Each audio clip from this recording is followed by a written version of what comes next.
Hey, what's up guys, SMITechHD here, back with another video. So in this video I'm going to be showing you how to fix the error while downloading the Warzone. So let's get started. So as you can see, when I try to download the Modern Warfare setup, it just says it's failed network error. So this is the error that most of you are getting. So to fix this, the first thing you need to do is go into region settings and make sure you change your country from whatever you are to United States.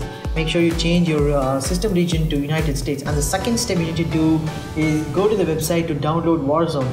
Just Google Call of Duty Warzone, and the first link is the Call of Duty official website. And go to the top right corner and click on Play Free Now.